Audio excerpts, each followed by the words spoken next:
আজ থেকে সংসদের বিশেষ অধিবেশন শুরু সেই খবরের দিকে। অধিবেশন শুরুর আগে রাষ্ট্রপতি ভবনে প্রোটেম স্পিকারের শপথ গ্রহণ। প্রোটেম স্পিকার হিসেবে শপথ নেবেন ওড়িশার সাংসদ ভাতৃহরি মেহতাব। লোকসভায় তারপরে সাংসদদের শপথ গ্রহণ অনুষ্ঠান রয়েছে আজকে।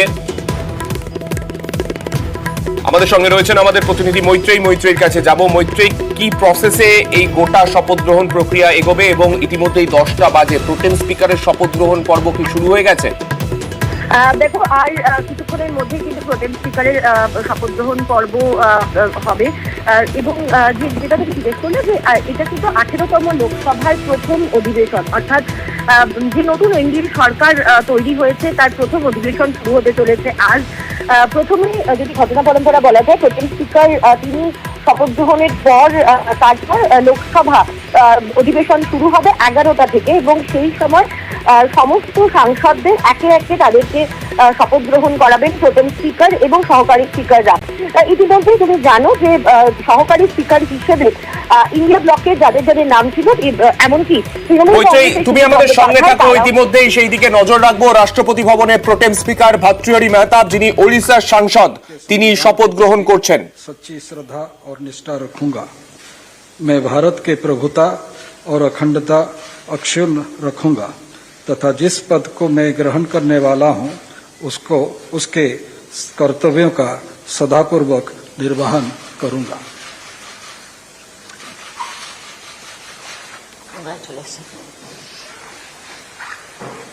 আমরা দেখলাম রাষ্ট্রপতি ভবনে শপথ গ্রহণ করলেন প্রোটেম স্পিকার ভাতৃহরি মেহতাব। এরপরেই তিনি সংসদ ভবনে যাবেন এবং সেখানেই আজকে সাংসদদের শপথ গ্রহণ অনুষ্ঠান রয়েছে। শপথ গ্রহণ করাবেন তিনি অন্যান্য সাংসদদের। চলে যাব মৈত্রেয়ীর কাছে। মৈত্রেয়ী, আমরা দেখলাম রাষ্ট্রপতি ভবনে ইতিমধ্যে শপথ নিলেন ভাতৃহরি মেহতাব। এরপরে কি কর্মসূচি রয়েছে তার? যেমনটা আমি তোমাকে বলছিলাম যে এরপরে সমস্ত সাংসদদের একে একে শপথ গ্রহণ করানো হবে প্রোটেম স্পিকারের তরফে এবং প্রথমেই সাংসদ হিসাবে শপথ গ্রহণ করবেন নরেন্দ্র মোদী এবং তারপর ক্যাবিনেটের যে সমস্ত সদস্যরা রয়েছেন, অর্থাৎ সমস্ত ক্যাবিনেট মেম্বাররা তারা শপথ গ্রহণ করবেন। তারপরে সিনিয়র পলিটিশিয়ানরা তারা শপথ গ্রহণ করবেন এবং একে একে 543 জন সাংসদের প্রত্যেকে শপথ গ্রহণ করবেন। এখনো পর্যন্ত যেটা জানা গিয়েছে যে বাংলার সমস্ত সাংসদরা আগামীকাল বিকেল 4টে থেকে তাদের শপথ গ্রহণ শিডিউল রয়েছে, এখনো পর্যন্ত সেটাই জানা যাচ্ছে। শপথ গ্রহণ পর্ব মিটে যাওয়ার পর বাছাই করা হবে স্পিকারকে এবং স্পিকার বাছাই করার পর তারপরে প্রেসিডেন্টের ভাষণ এবং সেই ভাষণের উপর আলোচনা চলবে। ইতিমধ্যেই আমরা দেখছি যে বিরোধীরা তারা একজোট হয়েছেন এবং তারা প্রোটেম স্পিকারকে তারা মানছেন না এবং একই সঙ্গে তারা সহকারী স্পিকার হতেও তারা অস্বীকার করেছেন এবং যেটা আমরা জানতে পারছি যে আর কিছুক্ষণ বাদে ইন্ডিয়া ব্লকের তরফ থেকেও একটি বিক্ষোভ প্রদর্শন করা হবে। বেশ, ধন্যবাদ।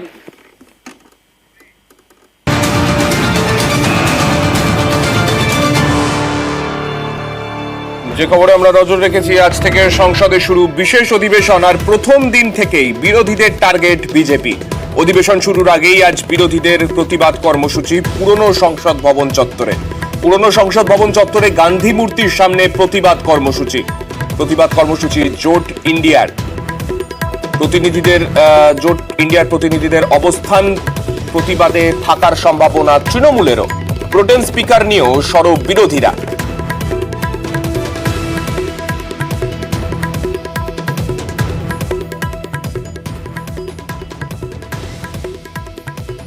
जो ट्रेडिशन है, नियम है, इसी पे हम लोग बांधे हुए हैं और हम लोगों का जो पार्टी का रवैया है हमेशा संविधान और नियम उसी के तहत हम लोग काम करते हैं। और जो इशू नहीं है उसको इशू के रूप में चर्चा भी नहीं करना चाहिए। एक साफ सुथरे तरीके से पार्लियामेंट का चलाना है। सब पार्टी के सदस्य को मिलकर के पार्लियामेंट चलाना है, सबका काम है। और जनादेश के बाद सरकार और विपक्ष मिलकर के पार्लियामेंट